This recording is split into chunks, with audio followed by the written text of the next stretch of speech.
Azərbaycanın regional və beynəlxalq münasibətlər sistemində artan rolu Çinlə strateji əlaqələrinin inkişafı kontekstindən özünü daha qabarıq büruzə verir. 2 aprel 1992-ci ildə əsası qoyulmuş bu münasibətlər sistemi müasir dövrümüzdə siyasi, iqtisadi, energetika, turizm və mədəniyyət sahələrində öz təsirini göstərməkdədir. Təsadüfi deyil ki, Azərbaycan Cənubi Qafqaz regionunda Çinin ən böyük ticarət tərəfdaşıdır. İki ölkə arasında ticarət dövriyyəsinin artım meyli ötən il 21%. Yəni 3,7 milyard dollar təşkil edib. Bu ilin ilk 3 ayı üzrə də müsbət dinamikanı qorumaq mümkün olub. Nəticədə qarşılıqlı ticarət həcmi 37%-dən çox artıb. Azərbaycan xüsusilə kənd təsərrüfatı və qida məhsullarının Çinə ixracını genişləndirməkdə maraqlı olduğunu dəfələrlə yüksək səviyyədə ifadə edib. Çin şirkətləri yüksək investisiya potensialı ilə də səciyyələnir. Pekindən ölkəmizə yönələn investisiyaların həcmi 942 milyon Amerika Birləşmiş Ştatları dollarına çatıb. Çinə yatırılan Azərbaycan sərmayələrinin həcmi isə təqribən 2,1 milyard dollar təşkil edib. Təhlillər göstərir ki, aprelin 16-sında Bakıda keçirilən Azərbaycan-Çin hökumətlərarası ticarət, iqtisadi əməkdaşlıq komissiyasının 10-cu iclası əlaqələrin müvafiq sektor üzrə inkişafını stimullaşdıracaq. Memorandumun imzalanması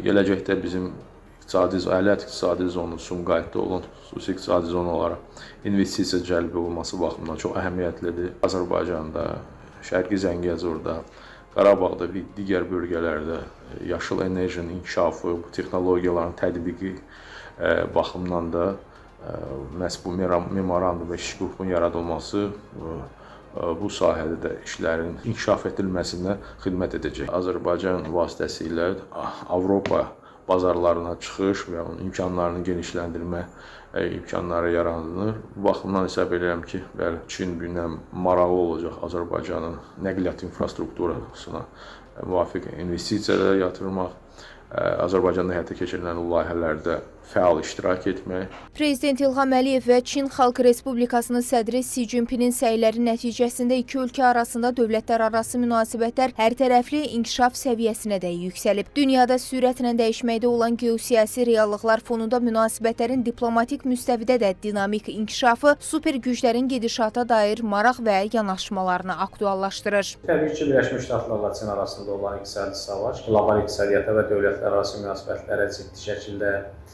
təsir edir. Amma bu demək deyil ki, Azərbaycanla Çin arasındakı münasibətlər Birləşmiş Ştatlarla Azərbaycan arasında münasibətlərə hansı formada mənfi təsir göstərəcək. Çünki Azərbaycan istər Çinlə, istərsə də Birləşmiş Ştatlar və digər ölkələrlə bərabər hüquqi səviyyədə əməkdaşlıq edir və eyni zamanda Çinlə də iqtisadi əməkdaşlığın perspektivləri iki ölkənin maraqlarına tamamilə uyğundur və bunun üçün iqtisadi əsaslar və siyasi iradə mövcuddur. Çin-Azərbaycan münasibətləri Cənubi Qafqaz regionunun nəqliyyat kommunikasiya sisteminin bərpası və inkişafı baxımından da spesifikdir. Bu mənada Zəngəzur dəhlizinin reallaşmasının regional sülh üçün perspektivli olacağı, bir kəmər, bir yol layihəsinin isə münasibətlərin dinamikasına əsaslı təkan verəcəyi proqnozlaşdırılır. Zeynəb Mirzəyeva, Real.